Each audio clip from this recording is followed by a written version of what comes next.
Well, hello and welcome to this episode of the Terri Cole Show that I want to start with a question. Have you ever met someone and described them as being an old soul, quote unquote, or seeming older than their years? What you might just be describing is someone who has high emotional maturity, which is exactly what we are diving into in this episode of The Terri Cole Show.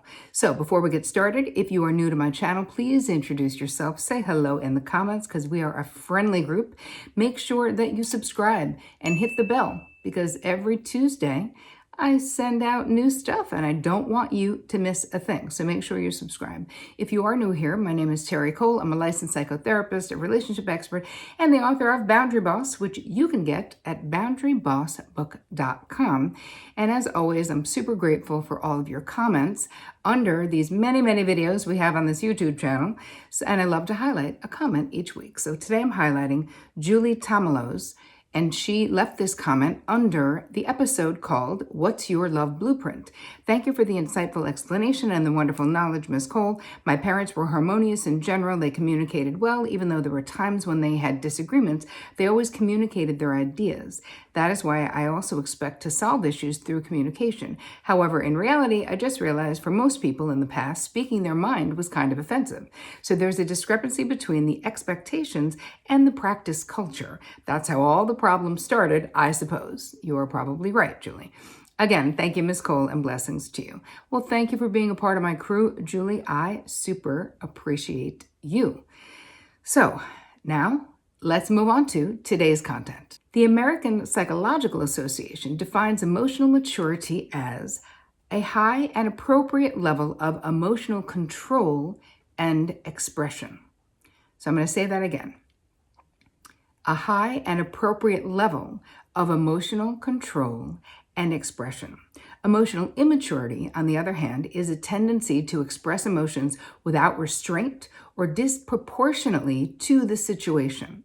So what does that look like in reality? That means exploding. That means not having good emotional self-regulation or self-control.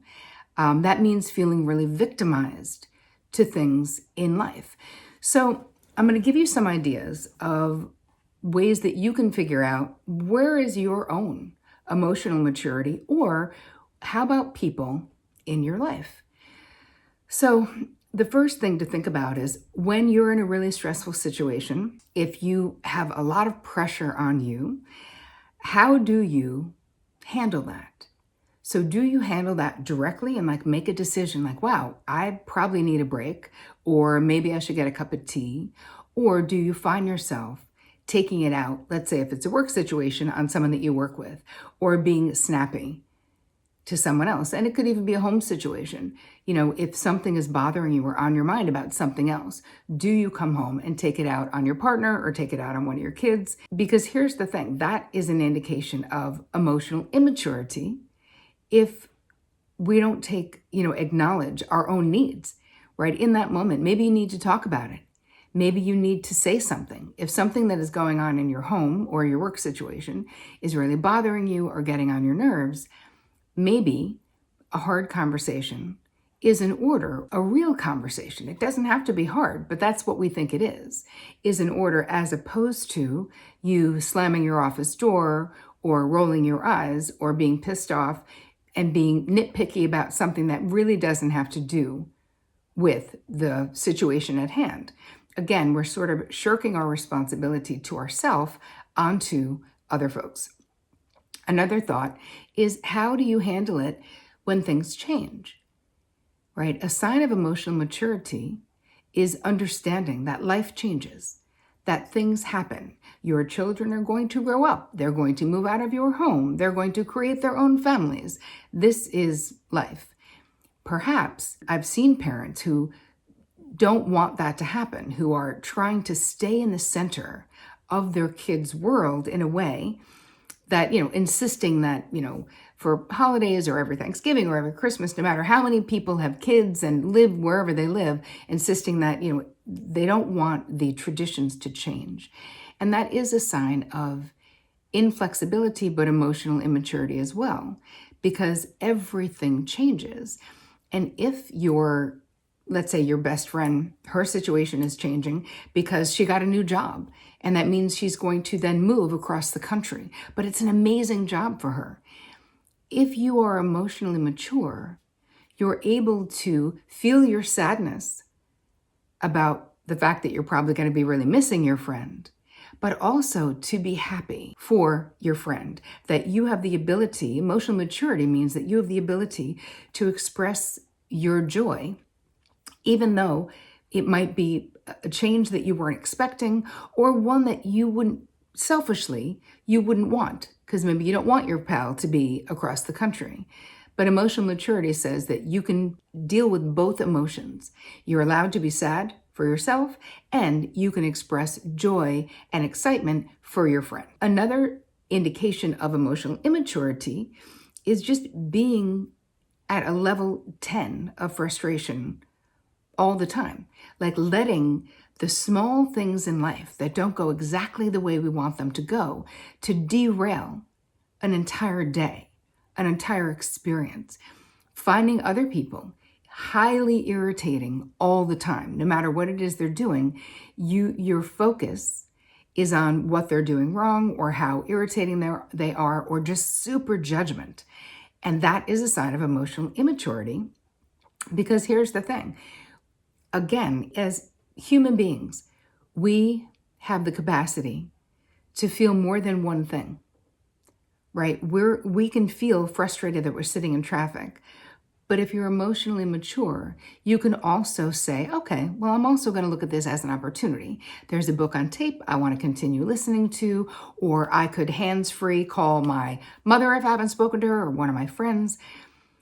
We're not so caught up in our frustration or anger or wanting to blame why you're sitting in traffic that you're not able to enjoy that time. Because that's really, when we're talking about emotional immaturity, it's almost like continually being in a victim mentality, as opposed to being in an empowered mentality where we really get that we have choices about the way that we respond and react. And there are things that, in the end, you can download the guide that I created for you that goes along with this episode. Just go to terricole.com/guide. And I'm giving you some ideas of things that you can do to consciously beef up your emotional maturity muscle, because we all want that. It creates so much more harmony in life. And think about it. If you are constantly focusing on what's not right in the small annoyances, if you are a total complainer about everything that is happening that isn't going exactly the way that you want it to, you're missing out on your one and only life, right? This is not a dress rehearsal. This is real. We are in real time right now. And that whole time, if you choose to sit in that car, sitting in traffic, completely frustrated, constricted, pissed off, calling your friend to say, like, you can't believe you're in traffic and just your luck and blah, blah, blah, you are keeping that going. But you actually have a choice. And so the more you flex this emotional maturity muscle, the more of a choice you will have. Moving into what happens for you when things go wrong, like majorly wrong. Are you immediately looking to blame other people or to stay in self-blame? Because either place, whether you're blaming yourself or whether you're blaming others, if you are staying in that place of blame, that is an indication of emotional immaturity. Because okay, the thing happened, but now what are we doing, right? That is a sign of emotional maturity and being resourceful, where you go, all right, well, now I got to figure out what is next.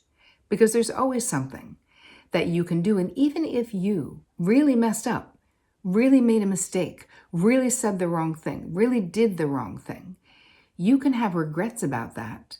You can learn something, right? As I like to say, you can get that gem of wisdom from that crap stew of that situation, but also having some self-compassion, using it as a moment to self-reflect, to have deeper self-understanding. But continually beating yourself up and making yourself feel like crap, or continually blaming other people, that really is a telltale sign of emotional immaturity. And here's the thing, it also just creates misery. Like, there's enough things wrong in the world that we don't need to pile on.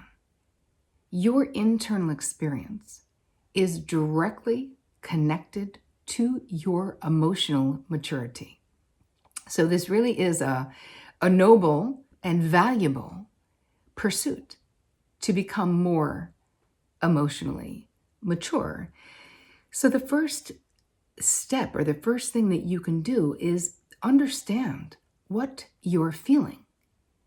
Because I would find with therapy clients, if they didn't have nuanced experiences of their own emotions, the ability to be specific about what they were feeling, if they could only say, well, it just made me feel like crap, or I was just annoyed, or I was just mad, I would always go, okay, but let's go underneath that.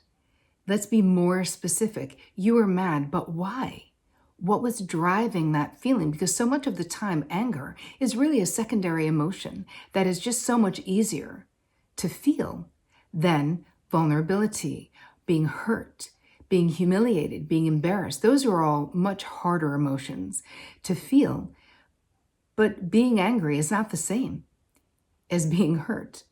And so it's very important that you start to become more aware of what you're feeling. So in the downloadable guide, terricole.com/guide, I'm actually giving you a little experiment that you can do to keep track of what is happening for you during the next 7 days. I want to see what you find out about really understanding the underlying feelings and what is driving your behaviors. Another idea is to think about how much shame is driving you in your life.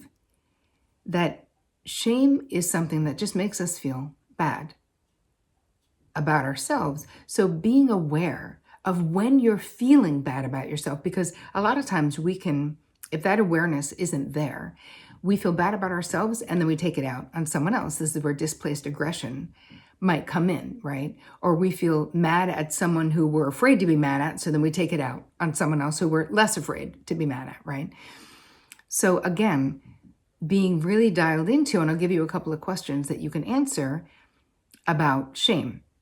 The third idea I want you to dial into is really becoming a boundary boss. Because when you have higher emotional maturity, you have the ability to not be a doormat for other people, right? You don't hang out in relationships that are really inequitable in the way of who's putting in the effort and who is rearranging their life to make the friendship or the romantic relationship work. Those are ways of having disordered boundaries. So getting your boundaries in check and protecting your own, personal emotional space is a really big part of that. And that, what I'm talking about there, is those are emotional, right? Internal boundaries that we need to have. And we're the only ones who can do that. No one else knows what our emotional boundaries need to be. We're the only ones who know it, and we're the only ones who can actually establish them in our relationships. And another idea is, instead of being so judgmental when it comes to yourself, when it comes to others, I really ask you to commit to becoming the observer without judgment. What would happen in your life if you became radically curious about why you are reacting the way you are to something, about why someone else is perhaps becoming super defensive or all activated about something, rather than letting their being triggered or their anger then trigger you, because then nobody is functioning in a conscious way. What if you just had compassion and became curious about why this person is behaving the way that they are? I mean, we've all been under a lot of pressure. So you deserve a break from your own judgment, but so do the people in your life. Because when we start putting this desire for deeper understanding above our desire to not be wrong, or our desire to win, or our desire to not be vulnerable, right? That deeper understanding, that desire to understand the nuances of your own emotional life, that will change your entire experience. It doesn't just change your relationships or what happens at work. It changes how you relate to yourself. And all of those things are up-leveled in a way that is so incredibly good. So I would love to know what you think about emotional maturity and emotional immaturity. Please download the guide that I made for you. And let's just have this be the thing that we focus on this week. Go to terricole.com/guide. If this helped you, please share it with the people in your world. I hope you guys have an amazing week self-reflecting. And as always, take care of you.